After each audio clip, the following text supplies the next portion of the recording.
Le sommet en Alaska n'a pas été qu'une simple rencontre diplomatique, il a marqué un tournant majeur.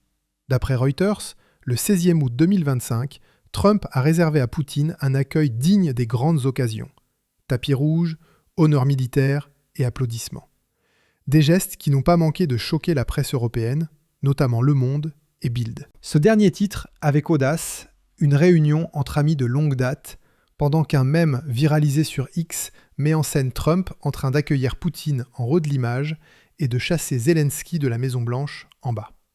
Pendant ce sommet, Trump et Poutine ont discuté de l'Ukraine, de la désescalade et des perspectives économiques. Trump a insisté. Il n'y a pas d'accord tant qu'il n'y a pas d'accord. Fox News, 15 août. Mais ses propos sur Macron, qualifiant son rôle de négligeable et dénonçant son alignement sur Bruxelles, ont fait l'effet d'une bombe. Selon Politico, 16 Wood 2025, Trump a critiqué l'attitude de Macron qui avait tenté d'influencer les discussions, présumé en prenant des positions très dures lors d'une vidéoconférence avec les leaders européens. Axios, 13e août 2025. Trump, agacé, aurait dit à Macron « Tu ne devrais pas être ici » lors d'une rencontre au Vatican, selon une experte en lecture labiale. Axios. Ces déclarations humilient publiquement Macron et marginalisent la France dans les négociations sur l'Ukraine. À Paris, Macron est sur la défensive. Selon Le Figaro, l'Élysée minimise le sommet, le qualifiant de « simple échange exploratoire », une réponse qui ne fait qu'amplifier l'humiliation. Macron organise une vidéoconférence avec les leaders européens, dont Friedrich Merz, Giorgia Meloni et Keir Starmer, pour coordonner une réponse. ZDF FUT, 17 août 2025.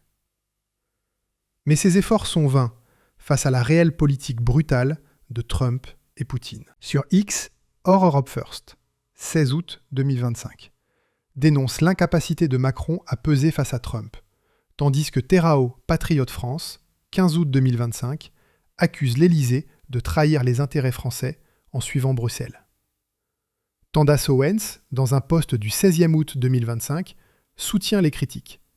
Bravo à ceux qui dénoncent l'hypocrisie de Macron. Ce scandale met Macron dans une position intenable, révélant un président aux abois, prêt à tout pour protéger son image, même au prix de la crédibilité française et européenne. Lors d'une conférence de presse à Saint-Pétersbourg, Poutine va encore plus loin. Macron refuse de dialogue et sacrifie les intérêts français pour des idéologies mondialistes. 17 août 2025. Ces mots, un véritable coup de tonnerre, positionnent Macron comme un acteur discrédité sur la scène internationale. Sur X, Ilf Amroun, 14 août 2025, fustige Macron. Il préfère la guerre à la paix. Trump, dans son interview à Fox News, renforce cette idée. Macron représente un establishment déconnecté.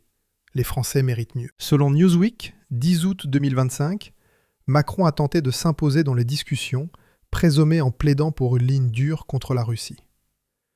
Mais son exclusion du sommet d'Alaska montre son manque d'influence.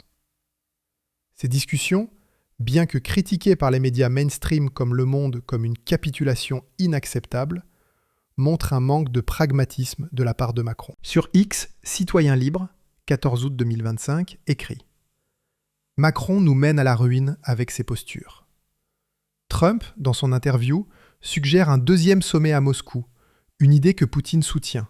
Ritter, 17 août. Un président américain à Moscou serait une sensation, et Macron n'y serait pas convié, renforçant son isolement. Mais qui est cet Emmanuel Macron si fragile face à Trump ? Il est temps de révéler la vérité derrière sa façade lisse, soigneusement polie par des années de communication médiatique. Macron, qui se vend comme un leader moderne, visionnaire et progressiste, traîne un passé qui soulève de sérieuses questions sur sa crédibilité et sa légitimité. Son parcours chez Rothschild, ses connexions rapides avec les élites mondiales, son ascension fulgurante en politique, tout cela sonne comme l'histoire d'un opportuniste, charmeur et calculateur. Ces récits ne prouvent pas une authenticité humaine, mais masquent une personnalité tissée d'ambitions démesurées et de manipulations habiles. Sa gestion de ce scandale, comme rapporté par Valeurs Actuelles 16 août 2025, montre une panique croissante. En minimisant les déclarations de Trump et en orchestrant une contre-offensive médiatique, Macron espère détourner l'attention, mais il ne fait qu'attiser les flammes d'une controverse qui menace sa présidence.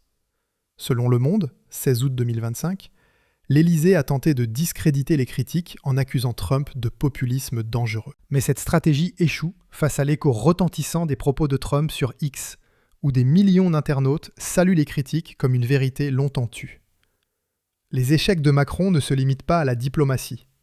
En France, il fait face à une crise économique et sociale sans précédent. Selon l'INSEE, l'inflation atteint 5,2% en 2025, tandis que le chômage stagne à 7,5%, aggravant la crise du pouvoir d'achat. Le scandale des retraites, où il a imposé des réformes en secret, brisant ses promesses de dialogue social, a provoqué des manifestations violentes.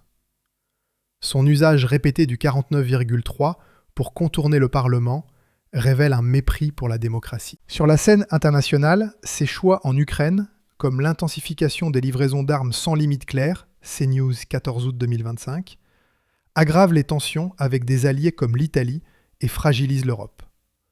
Pendant qu'il accuse Poutine dans des discours enflammés, les pourparlers de paix restent absents, plongeant l'Europe dans l'incertitude. Macron n'est pas un rocher dans la tempête. Il est une girouette qui ajuste sa position au gré des opportunités, des sondages et des alliances éphémères. Ce scandale met en lumière la montée en puissance du Rassemblement national, RN, comme une force crédible face à un Macron affaibli. Selon Le Figaro, août 2025, le RN capitalise sur la frustration populaire, dénonçant l'inaction de Macron et son alignement sur Bruxelles. Jordan Bardella, dans une interview à Europe 1, 13e août 2025, fustige un président qui préfère les postures aux solutions. Jean-Philippe Tanguy, étoile montante du RN, accuse Macron de trahir les Français en suivant les dictates de l'Union européenne. CNews, 13e août 2025. Le RN propose une rupture radicale. Arrêter les livraisons d'armes à lucration directe avec Moscou et Kiev et redonner la priorité aux intérêts français. Cette ligne, saluée par Trump, contraste avec l'immobilisme de Macron. Sur X, Citoyen Libre, 14 août, écrit « Le RN est le seul à parler vrai. Macron nous mène à la ruine. » Mais ce n'est pas tout.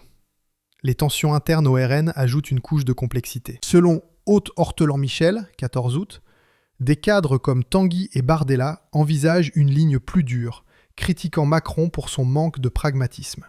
Un sondage IFOP Le Figaro, 12e août 2025, montre que 38% des Français soutiennent le RN pour les prochaines élections, contre 22% pour la coalition macroniste.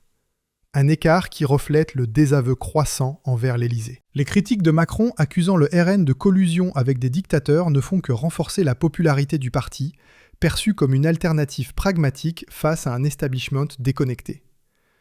Ce fiasco a des conséquences économiques graves pour la France. Selon les Échos, 15e août, un retrait américain de l'Ukraine, comme suggéré par Trump, pourrait déstabiliser les marchés européens avec une perte potentielle de 10 milliards d'euros par an pour la France en raison de l'instabilité régionale et des perturbations des chaînes d'approvisionnement.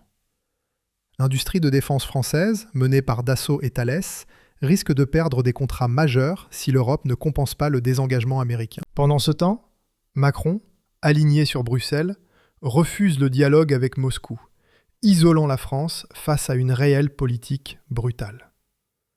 Selon Politico, 16 août 2025, l'exclusion de l'Europe du sommet d'Alaska montre un profond déficit de confiance envers les leaders européens, Macron en tête. Sur le plan géopolitique, la France est marginalisée. Trump, dans son interview à Fox News, suggère un deuxième sommet à Moscou, idée que Poutine soutient. Reuters, 17 août 2025. Un président américain à Moscou serait une sensation, et Macron n'y serait pas convié. Cette marginalisation, combinée à l'humiliation publique par Trump, affaiblit la position de la France dans l'Union européenne. Les critiques du RN qui appellent à plus de pragmatisme et moins d'idéologie, RRN officiel 16e août 2025, résonnent auprès des Français qui en ont assez des promesses creuses et des échecs diplomatiques. Ce scandale, où Trump critique Macron et marginalise son rôle, place la France à un carrefour historique. Le RN, avec Bardella et Tanguy, incarne un espoir pour des millions de Français, soutenus par des figures comme Trump, Orban et Meloni. Macron, isolé et fragilisé, doit choisir. Persister dans le chaos ou agir pour sauver le pays. Les prochaines 24 à 48 heures seront décisives. Le RN est prêt à assumer des responsabilités nationales avec des solutions claires. Sécuriser les frontières, expulser les illégaux, couper les aides aux sans-papiers et redonner la priorité aux Français. Et vous, que pensez-vous de ce scandale ? Êtes-vous avec nous dans cette quête de vérité ? Partagez vos opinions dans les commentaires, débattez avec passion et abonnez-vous à notre chaîne, car nous révélons la vérité chaque jour, sans filtre ni censure.